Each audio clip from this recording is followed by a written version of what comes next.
Welcome to Season 3 of the Do No Harm podcast, where we discuss the battle to keep politics out of medicine. Hosted by Ian Kingsbury, Do No Harm's Director of Research, and Scott Santorino, Vice President of Policy and Programs.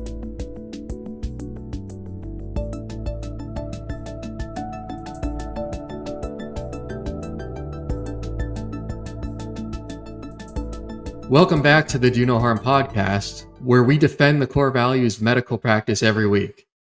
Today we're bringing you part 2 of our premiere episode of Season 3, featuring special guests Aaron Sibarium and Leor Sapir. I'm Ian Kingsbury, Do No Harm's Director of Research, joined by my co-host Scott Santorino, VP of Policy and Programs. Picking up where we left off, let's bring Scott, Aaron, and Leor back. Leor, This raises an interesting question. I wonder about the applicability of it to the gender field as well. Aaron uses the term window dressing for DEI, where it looks like the policy's not changing, but at least some retreat in the public messaging. Is there a similar phenomenon going on within the gender space? I did see complaints from some trans activists about the lack of acknowledgement or representation at the DNC, for example. Yeah, it's a good question. I guess in contrast to the DEI component, so much of the youth gender medicine stuff is now playing out and will continue to play out in the courts of law. And of course, the federal government has a very, very important role to play in that. But it is not the major actor. I say federal government because a lot of these are federal courts. The executive branch is what I meant. This is really a space that has been dominated and for the foreseeable future will continue to be dominated by the big NGOs. The gay rights organizations that claim to speak on behalf of, quote, LGBTQ Americans, never mind that there's never been a poll showing that they actually speak on this issue on behalf of LGBT Americans. They just assume that. Like other big public interest organizations, they have pivoted away from a model where that is more membership based, where they get their funding from members, to a model where they're highly reliant on a small number of deep pocket donors and foundations, which kind of liberates them, so to speak, from accountability. Right, so they can continue saying ad nauseum, we are, HRC is the biggest, organization representing the interests and rights of LGBT Americans. There's absolutely no way to fact check them on that, or to hold them accountable to that, because they're accountable to people like Mackenzie Scott, who just gave $36 million, or at least has pledged to give $36 million to Lambda Legal.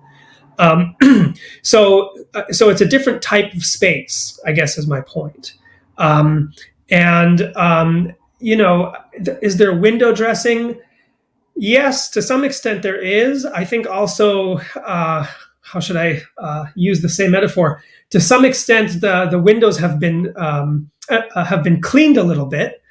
So, for example, when news came out that Rachel Levin pressured WPATH to eliminate age minimums for gender surgeries, in response to that and a few other revelations, the Biden White House seemed to backtrack from its support for gender surgeries for kids. Then activists put pressure and said, well, are you really backing away? And they said, maybe we're not. And then, yes, maybe we are. So it's unclear exactly what the Biden administration's position there is. But it is clear. I think the one thing that we can say for sure is that the Biden administration knows that its position on gender surgeries is highly unpopular. Probably it knows also that it's highly unpopular among Democrats. But it can't really shake loose of that endorsement because it's going to run into its activist and NGO base. So it's kind of caught between a rock and a hard place here. So I think, and of course, the whole apparatus of civil rights, the civil rights state, is in and of itself the window dressing for youth gender medicine, right? The idea that this is a civil rights issue with medical implications gets it exactly backwards. This is a medical issue with potential civil rights implications, but of course it's been framed as a civil rights issue first and foremost. And Democrats see themselves as the party of civil rights. So again, it's very difficult for them to break loose of that. So I think it's a combination of kind of interests and ideas and ideology that make it very, very unlikely that Democrats anytime soon are going to back away from this position. So window dressing, they kind of don't need it. The whole kind of world of NGO and activists are hard at work promoting and defending these policies, even without the support of Washington. But they have the support of Washington, and Washington's support means a lot, and they can do a lot from Washington too.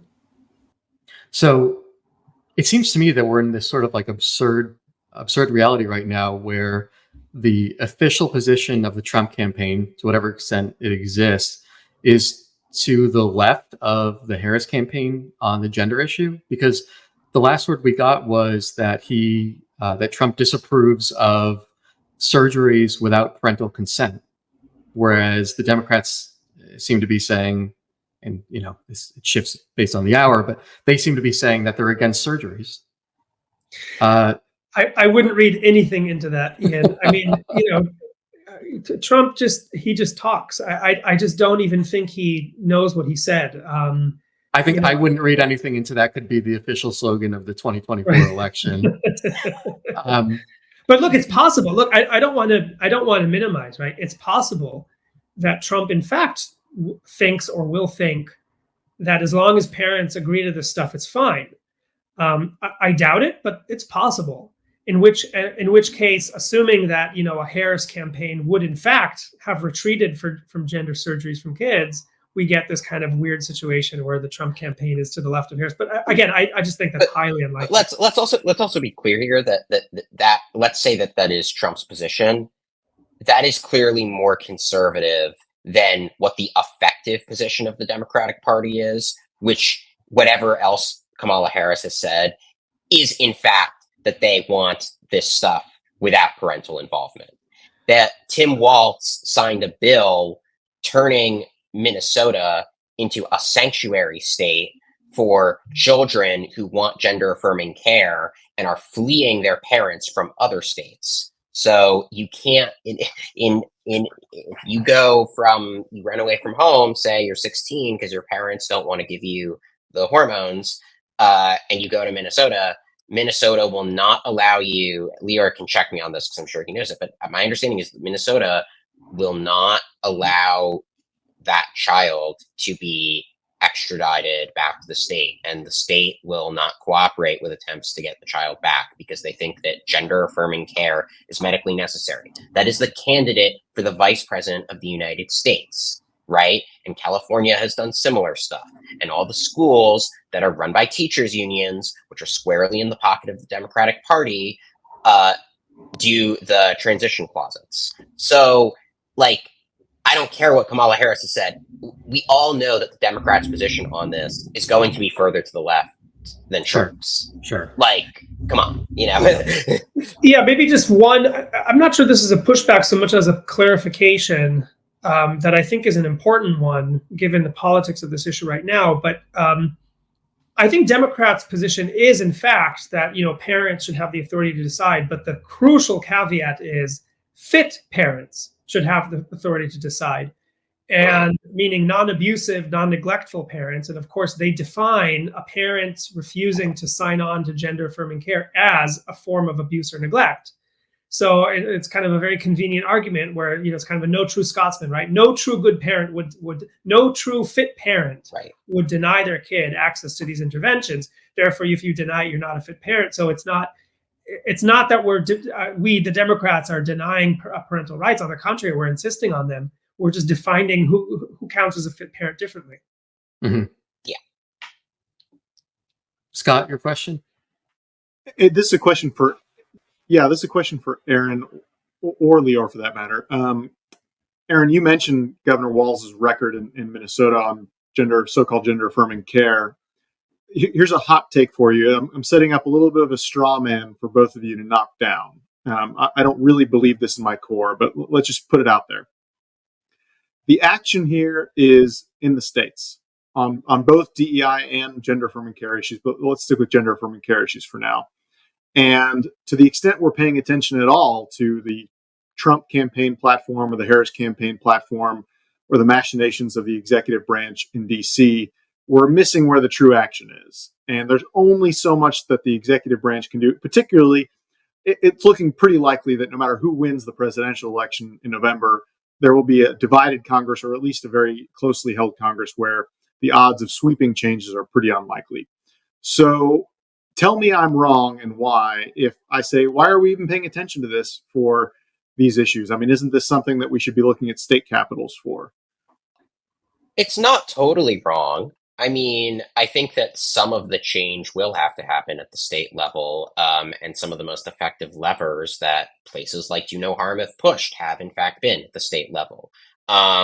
So, I don't think that's a completely ridiculous argument, but there are 2 points of pushback. So the first is just that what is being said at the national level, I think, creates kind of a permission structure for what can happen at the state level, and political leadership matters, right?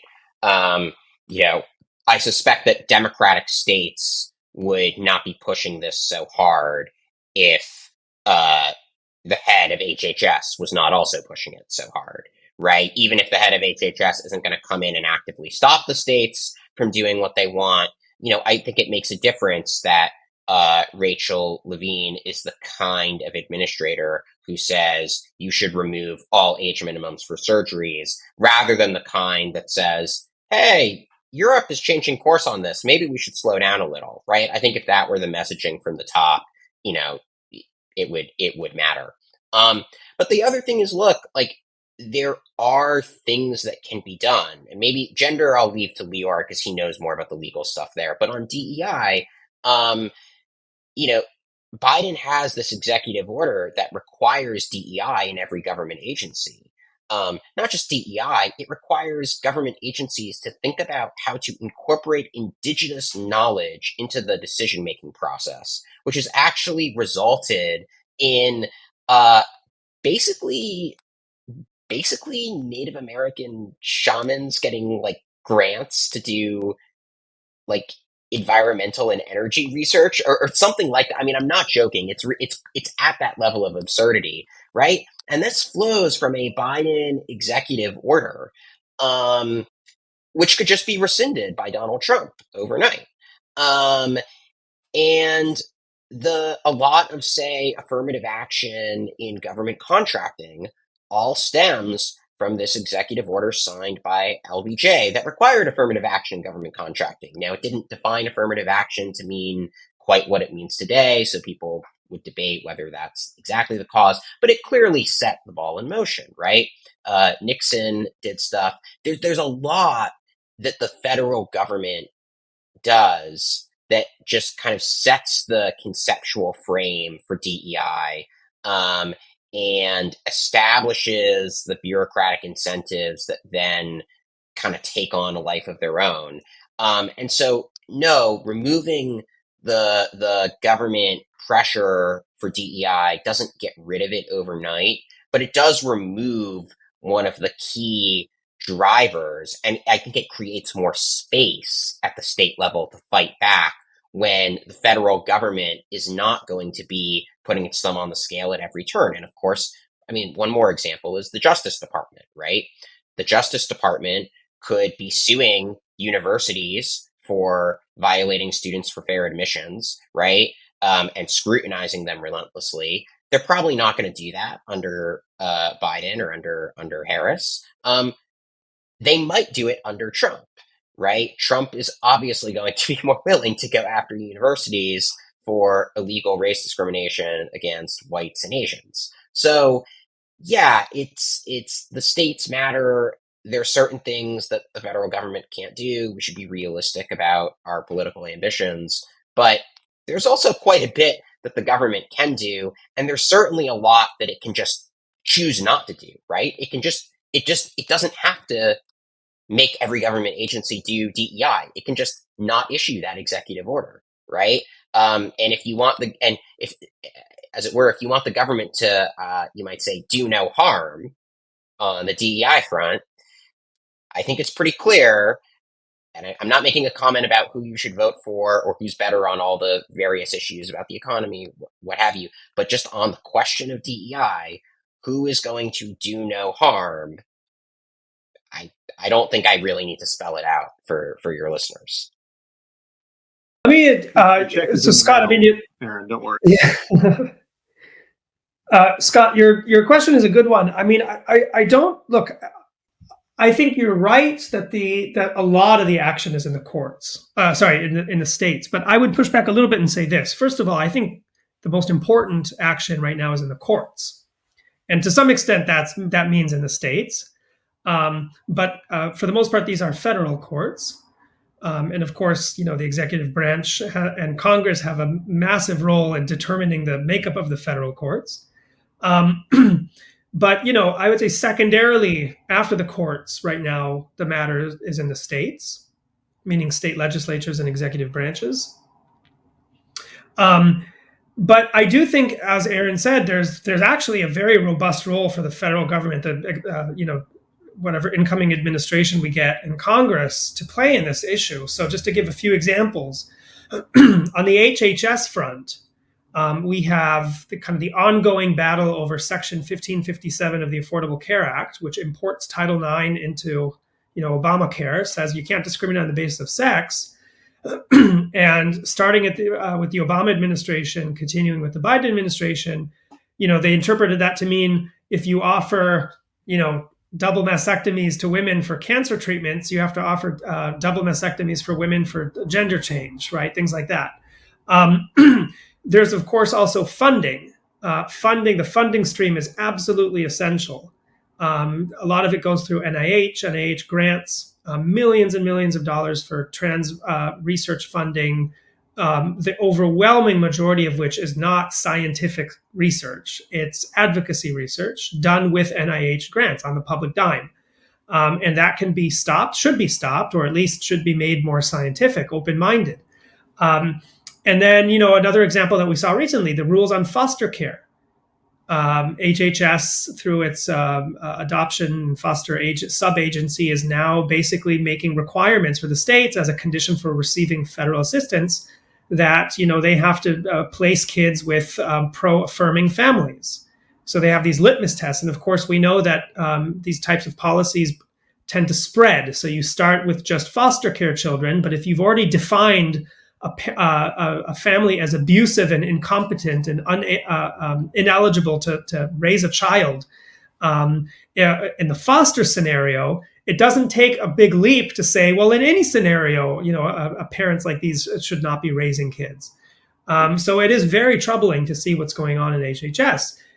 Department of Education, of course, the whole battle over Title IX is ongoing still and will be, I think, ongoing for years until the Supreme Court weighs in, and maybe even after the Supreme Court weighs in. And then, of course, the DOJ, which Aaron mentioned. You have, first and foremost, we're seeing now the DOJ being weaponized to silence and suppress whistleblowers in this space, like Dr. Eitan Haim.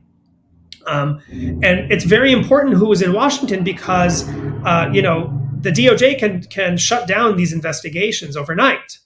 It can also approve of what are known as qui tam lawsuits for False Claims Act. So this is Medicaid fraud. It's very difficult, virtually impossible to bring a Medicaid fraud lawsuit, which is where, let's say a doctor, a nurse, whatever, a whistleblower from one of these pediatric gender clinic settings brings a lawsuit essentially on behalf of the people, on behalf of the government against the offending party. You can't do that if the Department of Justice is not on your side, and no Democrat administration is going to cooperate with something like that. And then, of course, maybe the most important role for DOJ here is its involvement in litigation over state age restriction laws. If we get a Trump administration, they're going to rescind their support for groups like the ACLU and Land Illegal, and probably weigh in on behalf of the states. And that's going to be a very important factor for as judges consider whether or how to uphold or strike down these laws. You're both so insightful, and if it was up to me, we'd continue this conversation for another 9 hours. But for your sake and for the sake of our listeners, we should wrap it up. I do want to ask one final question, and I guess it's a two-part question.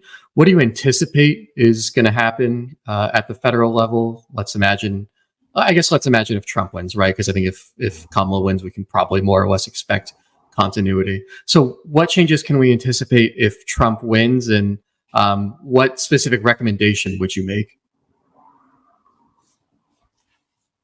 What changes? Hard to predict, because it's a little hard to predict how competent his administration will be on these issues, for obvious reasons. I do think that you will see more pressure on schools, including medical schools, and medical associations, to back off of some of the DEI stuff, more legal threats, especially around issues of race discrimination. In terms of what I'd recommend, big question. This transcends medicine, but I would rescind a lot of the executive orders, not just the Biden ones, but ones going back as far as to the 1960s, requiring affirmative action in contracting.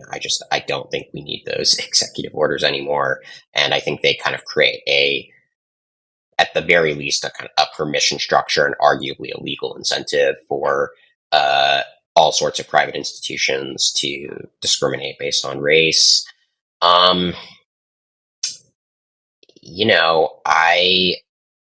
I would also, this is more about universities, but I guess it applies to medical school. I would really,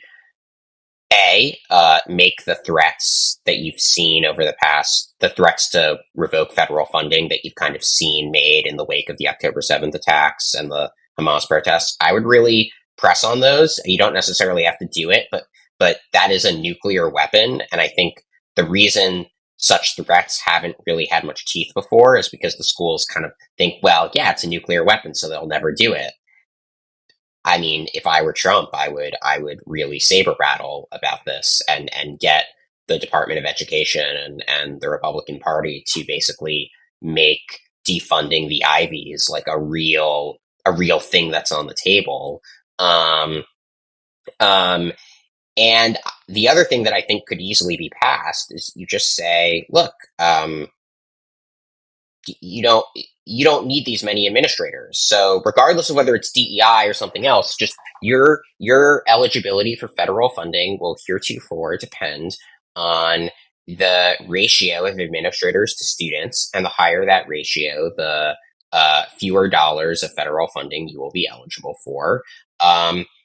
You don't have to even say cut DEI. You just have to make it unprofitable for these schools and financially costly for them to hire so many administrators. Money talks. A little austerity might go a long way.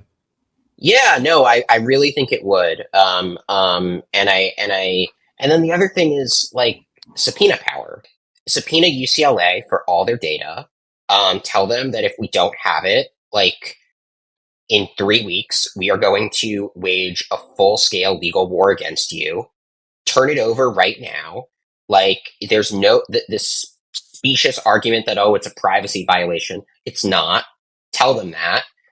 Tell them you mean business. Have Trump go up and give a speech where he threatens to defund and destroy the racist institution of UCLA that is discriminating based on race and churning out subpar doctors, right? Really turn the screws in, get the data.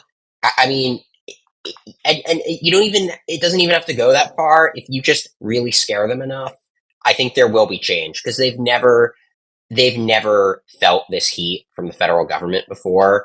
I think you saw with the October 7th hearings that they were left flailing. They had no idea what to do for what was really, all it really was a few hearings and subpoenas for information about discrimination cases against Jewish, like regarding anti-Semitism. Look at what that did to them.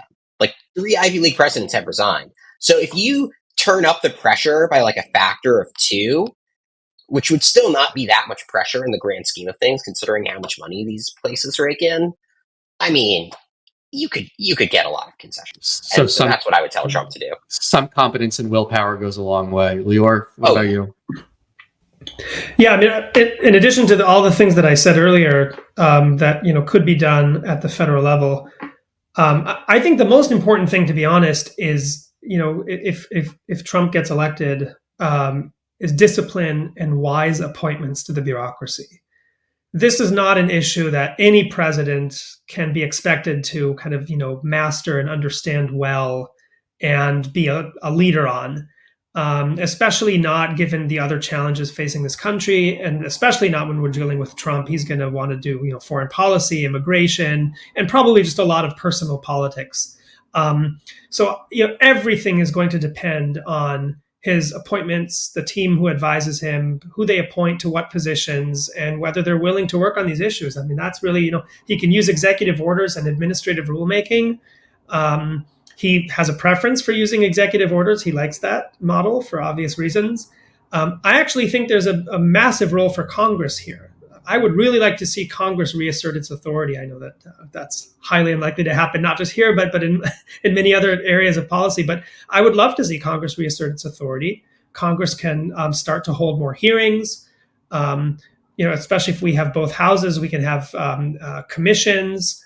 There's a lot that can be done on this issue in Washington, but with as my advisor in graduate school used to say, political scientists have trouble enough predicting the past. Don't ask them to predict the future. And predicting the future of Trump is even harder. So I'm not going to make any predictions. I'm just going to say, I hope, he and his advisors have the discipline to appoint the right people, and to understand that this is a highly complicated issue that needs to get disentangled quickly. Wise advice. And hey, thank you both for a terrific conversation. This was really engaging. We'll have to have you both on in the future. Just wonderful stuff here. And thank you both for the amazing work that you do, really moving the ball forward on these issues. Ditto to you guys. Thank you. Yeah, thank you. If you're listening to the Do No Harm podcast, odds are you're concerned about the steady creep of DEI and identity politics in medical institutions nationwide. The best way to fight back is by becoming a free member of Do No Harm. We have more than 11,000 members nationwide, from physicians to nurses to folks in academia and concerned parents. Membership is free. Join us at donoharmmedicine.org/become a member.